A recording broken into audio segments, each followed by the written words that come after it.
myth and media and see how they can be improved. I am your host, Scott Paladin, and with me as always is the Pippin to my Mary, Zach Jaquays. What are we talking about today, Zach? This week we are revisiting dragons.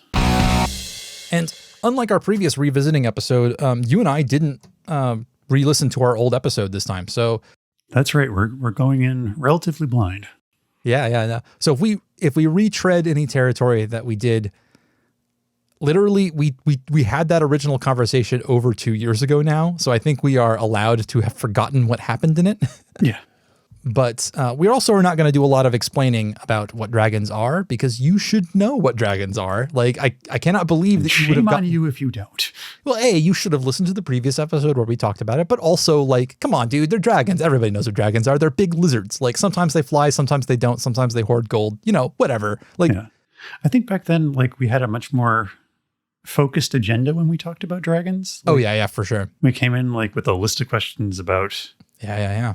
Who are dragons? Why are they hoarding gold? Why won't they share? Yes, that was back when we had like this whole like thing that we were going to do. And then it turned out that the podcast wasn't that. And so we stopped doing it, which is exactly for anybody else out there thinking about making a podcast. You probably need to make about 5 or 6 episodes before you find out what it is that you're actually making. Yeah. And for us, I think it's just having a chance to talk to each other a couple times a month. I mean, isn't that what all podcasts are? It's just an excuse for the hosts to like get together and not feel guilty. They're like, we're making content, we're being productive. We've got our side hustle going on. Yeah. Okay, so dragons. What's an angle that we have not explored that we haven't seen explored with dragons? I mean, I think we've seen both versions of like.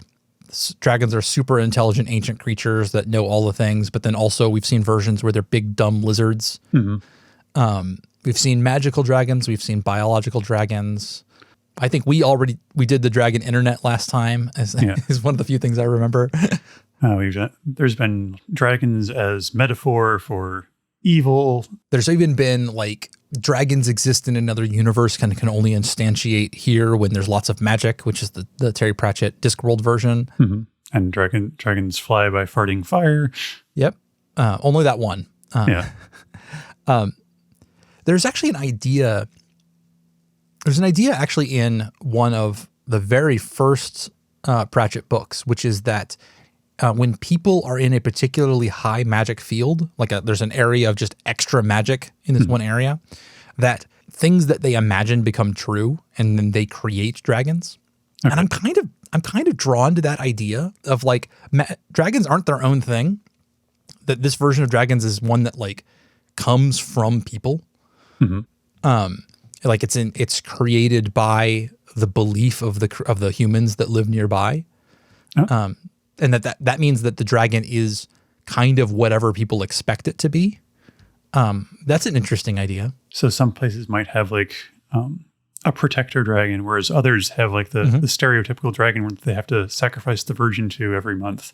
And then it also explains the huge variance that you see from population to population about dragons. Like sometimes they have wings and sometimes they don't. Sometimes they have 4 legs and wings, and sometimes they've only got 2 legs and wings. Mm-hmm. And sometimes they're super huge, big enough to encircle the entire world. But then sometimes they're also like small enough to be like the size of a large dog, like there's all this variation, and they're all dragons because everybody agrees that they're dragons. But it's because like when you encounter one of them, I like the idea that it doesn't exist until you perceive it.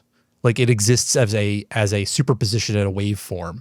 Like it's around, but all of the information about it, it could be any of those things, but it's when you perceive it that it becomes all of those things. Like the decision of how many limbs it has isn't made until you see it, and what you expect is how many it has.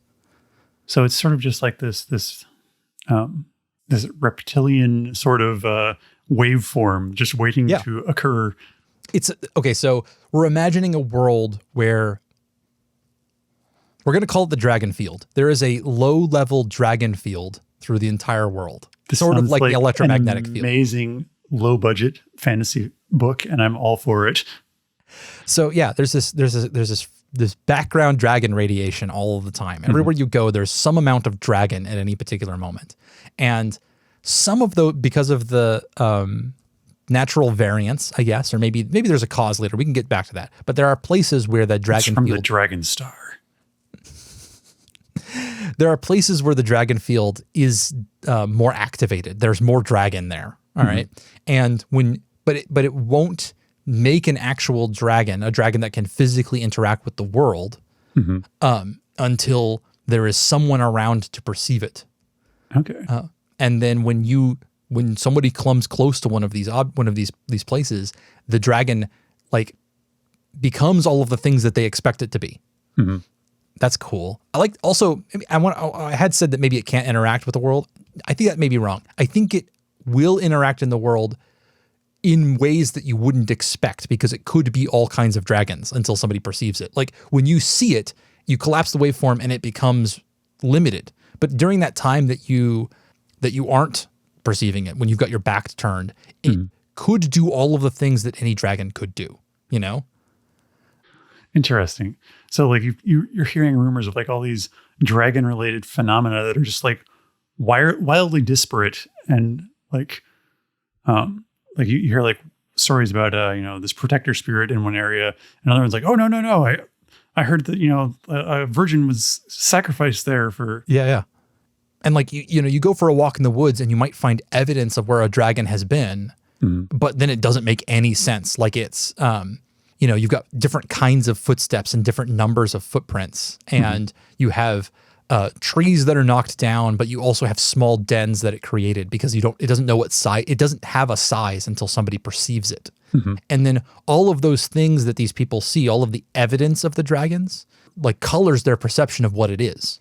And so it's just kind of like semi-random chance about what those people see, and as they communicate with each other, and like they craft the dragon as a culture until it starts to solidify down into one that will be consistently, because all of these people have a sort of shared idea of what the dragon would be, until they go to the next town over who has a completely different idea of what a dragon would be, and then they disagree, and that means that their dragons would be very different. Or all the worse, if like two people from two different towns see the same dragon, like I guess it splits the difference and is like halfway in between, or is kind of a mix up between them or something like that. That could be very cool. Interesting. I do like the idea that like I like the dragon sort of exists in two different states simultaneously. Okay. So that you have like these two people are experiencing completely different things at the same time, because that's just how the dragon field works, rather than like. No, okay. How about like this? They see and experience two different versions of the world until those people meet and those two versions of the world like collide. So like if I'm standing on one side of a clearing and I don't know that anyone else is there, and you're standing on the other side, and we see a dragon walk between us, we can both agree, and we are both correct, that like I saw a dragon that only had 2 legs, and you saw a dragon that had 4 legs, and I saw one that had wings and you saw one that didn't, and mine was evil and yours was good. And like, we are both correct. We actually saw the thing that we saw. And then that is completely true. But if the same thing happened and you and I are standing next to each other, then they can't both be true, because you and I know about each other, and like, therefore our worldview has to agree. Interesting. And then that's when you get the mashup or the split the difference, or you get some third option where like it now has to conform with both of our expectations, even when our expectations are contradictory. But it only has to manage that if the two of us know that the other person is observing it and can confer about it. I like the idea that also like having to exist like or conform to the state makes the dragon really angry. Yeah, it really like it. Like it's a physically uncomfortable sensation for the dragon to like accommodate these clashing egos, basically. And it might not even be like a physically uncomfortable thing, but especially that like you and I, like if I think a dragon is evil and you think the dragon is good, and we perceive a dragon and the dragon is like simultaneously like it's having to be both at the exact same time. It can't like, it's a contradictory thing such that it basically just like it splits the difference and becomes insane. Like it doesn't, like it can't derive, like it just cannot handle having that contradiction in itself, and goes bonkers, because how else would you handle being both good and evil at the same time? That could be very cool. Yeah. I definitely like the idea that, because with the version of it where you can both perceive the same one at the same time, the story structure becomes that two people can see the same dragon, then confer with each other and have completely contradictory accounts that are both correct. And then the next time they see it, they happen to be together and it reacts differently. And that's really cool to me. That opens up some interesting story concepts. I also love the idea of like a society that comes to understand and tries to game the system of like creating these sort of almost genie-like beneficial situations in which you have a generous dragon that bequeaths upon you its hoard and whatnot. I think part of the issue there is, and I like this, I would like to leverage this, which is that if you know that the dragon's going to show up as your perception of the dragon, then your perceptions of the dragon stop affecting it. That like Interesting. You like the knowledge that you affect it. Once you are certain of that happening, you're like, because like you end up in this sort of feedback loop. Like your perceptions are crafted and are no longer truly held, and like it never jumpstarts its way into becoming a real dragon. So that means that anybody who knows the secret has to trick other people and has to like lie to them. And so you end up with people who have motivations to change the dragon by changing the minds of people around them, either by lying to them or presenting them with false evidence or just telling really good stories. Like a particularly good bard could change a whole country's idea of what dragons are and make a material difference on the world just by telling a really good story. So like a guy writes Puff the Magic Dragon, and suddenly all of the dangerous beasts that existed in the world before, like because it happens to be a good song that has a compelling narrative to it and like communicates some stuff about dragons, a whole bunch of dragons now, the next time they're instantiated, become, weed smoking, like, I don't know, happy ass dudes. I don't know. I don't really remember what Puff Magic Dragon is about, but I just associate it with drugs. So I'm assuming that they're weed based, but yeah. Weed or opium, I think. I got to look up. Is that actually a thing? Is it really about drugs, or is it just like what everybody thinks it's about? They apparently live by the sea, and it doesn't have. I don't think it has anything to do with drugs. It's just a big friendly dragon that roars, and it's a place called Honolee. Yeah, no, that's just a name. People just like that. They heard Puff and they thought, oh yeah, definitely drugs. Yeah. But like, what's another good example of like, what's a mimetic dragon? Something that Spyro, like, Spyro is a helpful little dude who just like, jumps from platform to platform and like, is he nice? I forget. Maybe he hasn't. I'm sure like Game of Thrones would have had like a huge yeah. But I'm thinking of like the retelling of dragons as like a friendly creature. It could have been a direct thing by somebody saying like, oh no, like these are big and dangerous and they cause huge amounts of problem for people. So I'm going to make up a version of dragons that doesn't do that so that we can actually save lives. How to Train Your Dragon. Oh yeah, there you go. How to Train Your Dragon. Which, by the way, I want to praise the dragon designs in that show are fantastic, aren't they? Oh yeah, really creative, like ideas of what those dragons were. At least the first two. I only saw the first two. I think I only saw the first one. So. Yeah.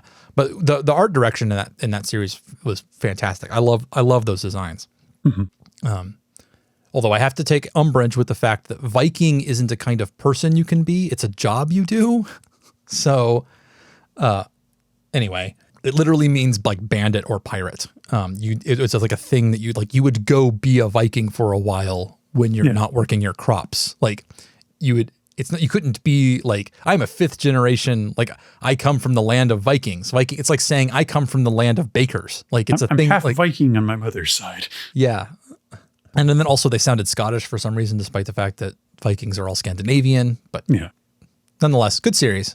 Love their art direction. Also, was the music on that movie was really good too, if I remember correctly. It's been a while for me. You ever have a movie that's like not that great, but it has like that one really banging song, and you're like, yes, like that song. For some reason, I'm thinking about not How to Train Your Dragon, but Brave. Which has like at the very beginning of the movie, they have that song. It's called "Touch the Sky," and it's a freaking banger. It's so good. It's a really, really good song. But like the rest of the movie is kind of meh. Like it was not. Pixar did not really like land that one. I will say like that movie did have like one of the few moments where like it actually like genuinely frightened me, which was the scene where the bear like turns around and you just like get those dead looking bear eyes, and that just like, holy shit. Just got that little jolt of adrenaline. It's really interesting. I saw a very good, we're just off on a tangent now. I saw a really good breakdown of why that movie doesn't work. Mm-hmm. And it's basically that like the conflict that you set up doesn't lead up to the mom becoming a bear. Like the interpersonal, it's actually a really interesting interpersonal conflict they set up between the princess and her mom. And like, I'd love to see how that actually is resolved, like through an interpersonal conflict. But instead we just turn the mom into a bear and then have to get her unturned into a bear. And that doesn't really drive with like actually fixing any of the problems. Like it's a whole separate. You can't solve all your problems by turning people into bears. Exactly. And so, but yeah, like Mordu is a fantastic like design. Like it was lovely. And like, you know, it's a good looking movie overall. It's just that somewhere in the script editing stage, they just decided to make Brother Bear again, kind of, except this time it's the mom. Yeah. Anyway. Maybe they had some leftover bear models they needed to use. I mean, the bears did look good. I mean, like it's Pixar, so like the bears look great. Yeah. But anyway. Back to so yeah, like this reminds me of the idea that, because I do like this, the word bear in like a lot of Germanic languages comes from a Proto-European word, or not even it means brown. It comes from the word for brown because the theory is that early Northern Europeans became very superstitious about bears and stopped using the actual word for bear because they thought that when they said it too often, bears would show up, and they didn't want to do that. Basically by like saying the devil's name, he will appear. And so instead they started to call them bears, the brown ones, started calling them brown guys. And that like a whole bunch of languages lost the original name for bear and don't have it anymore. Well, I kind of love the idea that maybe like the word dragon is kind of the same. This is where I was angling to get us back on topic, where I was like, yeah, like something about the language where just calling it by name like creates it. It's like part of the process of instantiating, like collapsing the dragon waveform is like to give it a name. That's actually a neat idea. That like, yeah, like you, what's the way I want to put this? Okay. Maybe like the idea is like dragon is sort of like the word we've used to replace like whatever. And it's why we don't have dragons anymore is because we phased out the true name. Oh, okay. Dragons. So there was like a activation command that was the name of these things, and we started to replace it with the word dragon. Mm-hmm. The angle I was having was that having any name is important for these things to become instantiated. Okay. Like you have this broad field, we're calling it the dragon field, but maybe it's just this broad, weird field. Mm-hmm. And they don't actually become true. Like they can affect the world in a lot of different ways, but like they don't become real and physical and can affect you until you have any name for it. So as long as it's just weird, it'll keep like having weird stuff happen in the background. Like you'll turn your back and look back around and some stuff will have moved, or there'll be footprints or something like that. Mm-hmm. But until you give it a name, it can't be real. It can't actually affect you. But like, so a community themselves will like come up with a name for it. Maybe it'll be dragon, or maybe it'll be troll, or maybe it'll be djinn, or vampire, or something like that. It'll be any number of different kinds of monsters. Mm-hmm. And the perception of these people based on the random weird that happens causes these things to become instantiated. And it's that the trigger point is the moment when you actually give it a name and you say, oh, this is a blank. It is a thing, rather than it just being some weird that happened to me. Yeah, I love the idea of like dragon basically being the monster. Yeah. Yeah. And that we call all of these different monsters these different names, but they all come from the same place. And it is that we have decided that they're different and what those aspects are, the attributes of that creature. We have all decided those things, and that's what creates them that way. That could be very cool. I also kind of love the idea that it's kind of like a Ghostbusters situation where you're the architect of your own demise kind of thing. Absolutely. And so like the creatures that your culture creates are the ones that sort of lurk in your cultural subconscious. And it's like what everybody's worried about. And the stories that get told from place to place. And I definitely love the idea that you have to have that moment at which it becomes a named object. Names have lots and lots of power, and I love that symbolism. And it's the moment when the brain sort of accepts it as a thing. Like you have created an agent that is responsible for this weird shit that's been happening to you. Like up until that moment, it could have been random chance. It could have been any number of different things. Like you haven't explained it. You haven't created a concrete cause behind it until the moment when you give it a name, any kind of name, just like to call it like things like it's one of those words where like moving from the original name to the brown one isn't that much of a change. It actually, like the brown one would do just fine. The brown one is a name, the green man is a name. There's all these things that like anything that you can call it that becomes a handle on the idea. And then when you put that handle on the idea, the idea becomes real, something that your mind can manipulate. And it's at that moment that your mind then is able to interact with the weird field and instantiate this stuff to come into an existence. Interesting. So it's like as long as you don't acknowledge it's there, like it has no way to interact with you specifically. Yeah, which means that if your attention isn't drawn to the weird stuff that's going on, then you are safe. And in fact, in the world that we're talking about, ignorance is one of the greatest defenses against this supernatural objects. And in fact, all of the we're getting back into other territory I think we've talked about, but all of the lies we tell children about the way the world is a way to inoculate them against the really bad stuff. Like telling them about Santa makes Santa real for them because their minds are able to interact with the weird field, and they will get presents on Christmas Eve because they know about Santa. Santa is real, and so he is able to affect them in a way that he is not able to affect adults who know for a fact he isn't real.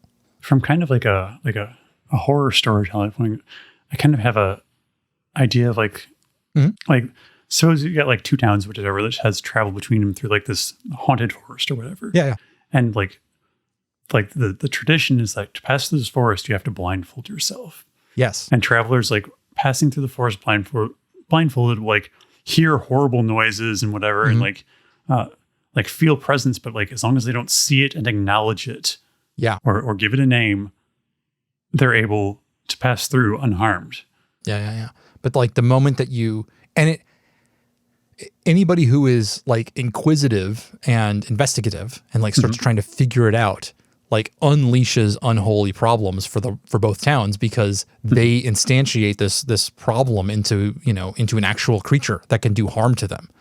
And that both of these populations have figured out that no, the best thing to do is just like leave it alone. Like, so all their boogeyman stories happen to involve inquisitive little boys like coming to horrible ends. Yeah, basically. They couldn't just leave well enough alone. Yeah. The watchwords for them are leave well enough alone. Just leave it. Don't ask questions that you don't want the answers to, because those answers can be in this world very, very dangerous. That's very cool. I like that. Yeah. And that explains, I do love the idea that both in the world where before those towns have figured out that they can't name the creatures, when they're first encountering what's going on here, they have wildly different ideas about what's happening. One side thinks it's the fairies who are like stealing people away and are like these otherworldly, beautiful beings. And the other side is convinced that it's trolls, that it is creatures that are huge and ugly and tear you apart. And both sides are completely true. It just is because that's the way that they have perceived these things to be to happen. And then they get into arguments whenever these groups of people meet up. They like get in arguments about which one's true, and they each point to evidence that supports their side.